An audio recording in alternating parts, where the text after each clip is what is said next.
సర్వశక్తిమంతుడైన యేసుక్రీస్తు వారి శ్రేష్టమైన నామములో ఈ మంచి ఉదయకాల సమయంలో ప్రభు పేరట మీ అందరికీ శుభాలు వందనాలు చెల్లించుకుంటూ ఉంటున్నాను.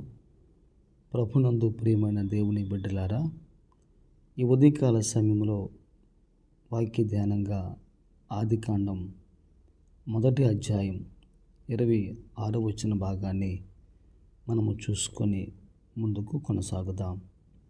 రండి, ప్రతి వారు కూడా దేవుని సన్నిధికి వచ్చి వాక్యం కొరకు ఆశ కలిగి ప్రతి బిడ్డ కూడా దేవునితో సమయాన్ని గడపాలి అని మనమందరము కోరుకొని మనము ప్రభు యొక్క వాక్యాన్ని మనం వినటానికి శ్రద్ధను ఆసక్తిని మనం చూపించి ఈ దినపు వాక్యాన్ని మనము మన కుటుంబాలతో కలిసి ప్రభు యొక్క వాక్యాన్ని మనము విని దీవించబడి ఆశీర్వాదాన్ని పొందుకుందాం.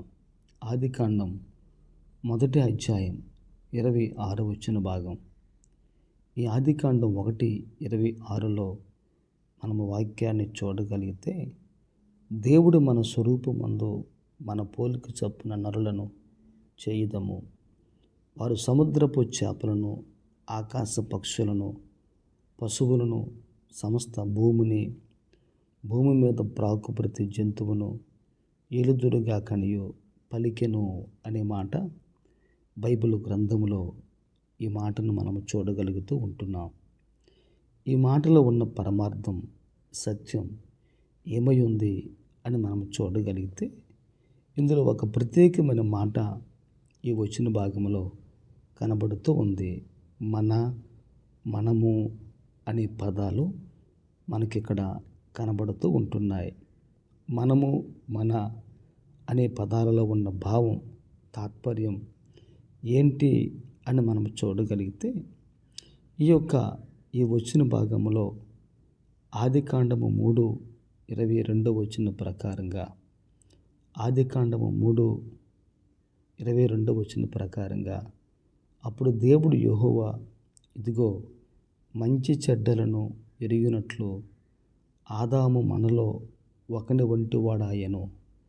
కాబట్టి అతడు ఒకవేళ తన చెయ్యి చాచి జీవవృక్ష ఫలములను కూడా తీసుకొని తిని నిరంతరము జీవించునేమో అని వాక్యములో ఈ మాట మనం చూడగలుగుతూ ఉంటున్నాం.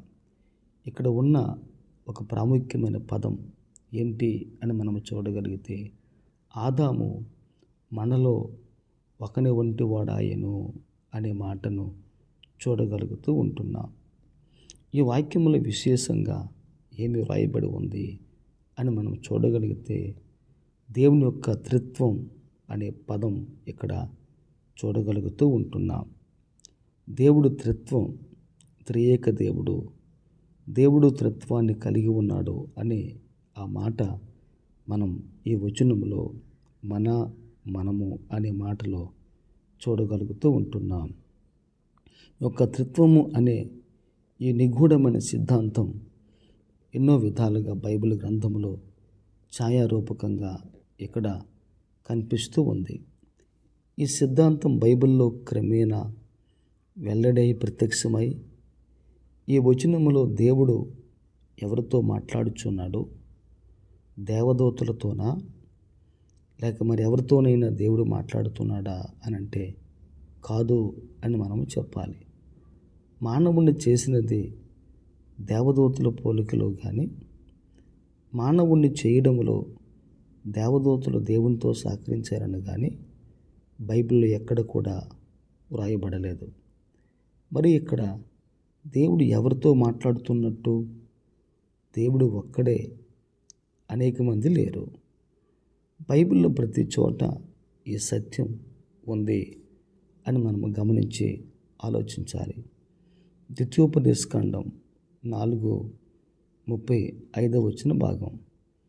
ద్వితీయోపదేశకాండం 4:35లో వాక్యం ఈ విధంగా సెలవిస్తూ ఉంది. అయితే యెహోవా దేవుడనియు, ఆయన తప్ప మరి ఒకడు లేడనియు నీవు తెలుసుకున్నట్లు అది నీకు చూపబడును అని చెప్పి బైబిల్ గ్రంథములో ఈ మాట మనం చూడగలుగుతూ ఉంటున్నాం. యెహోవాయే దేవుడు, ఆయన తప్ప మరి ఎవరు లేరు అనే ఆ సత్యాన్ని ఇక్కడ బైబిల్ గ్రంథంలో మనం చూడగలుగుతూ ఉంటున్నాం. అయితే ద్వితీయోపదేశకాండం 4:39 కూడా మనం వాక్యాన్ని చూడగలిగితే, కాబట్టి పైనున్న ఆకాశమందును క్రిందనున్న భూమి యందును యెహోవాయే దేవుడనియు మరి ఒక దేవుడు లేడనియు నేడు నీవు ఎరిగి జ్ఞాపకమునకు తెచ్చుకునుము అనే మాటను ఇక్కడ చూస్తూ ఉంటున్నాం. దేవుడు ఒక్కడే అనే విషయాన్ని మనము ఎరిగి జ్ఞాపకమునకు తెచ్చుకోవాలి అని ఇక్కడ వాక్యములో ఉన్న సామరస్యం ఆ విధంగా మనతో మాట్లాడుతూ ఉంది. అనగా ఒక మాటలో చెప్పాలి అని అంటే, బైబిల్లో ఎన్నో విషయాలు చక్కగా ఈ యొక్క త్రిత్వాన్ని గురించి వ్రాయబడి ఉన్నాయి. కాబట్టి ఇక్కడ దేవుడు మరొక దేవునితో మాట్లాడలేదు. బైబిల్ ప్రకారం ఒకే దేవుడు తండ్రి, కుమారుడు, పరిశుద్ధాత్మ అనే ముగ్గురు వ్యక్తులుగా ఆయన పిలువబడుతూ ఉన్నాడు. కానీ దేవుడు మాత్రం ఒక్కడే అని మనం గమనించి ఆలోచించాలి. ఒకే దేవుడు, ముగ్గురు వ్యక్తులు, ఒకే సంకల్పం, ఒకే మనస్సు, ఒకే స్వభావముతో సంపూర్ణ ఐక్యత కలిగి ఉన్నారు అని ఈరోజు మనము గమనించి ఆలోచించాలి. ఈ ముగ్గురు కూడా సృష్టి కార్యంలో తమ పాత్రను వారు పోషించారు, నిర్వహించారు అని మనము చూడాలి, ఆలోచన చేయగలగాలి. మొదటి వచనములో తండ్రి, రెండవ వచనములో ఆత్మదేవుడు కనిపిస్తూ ఉంటున్నారు.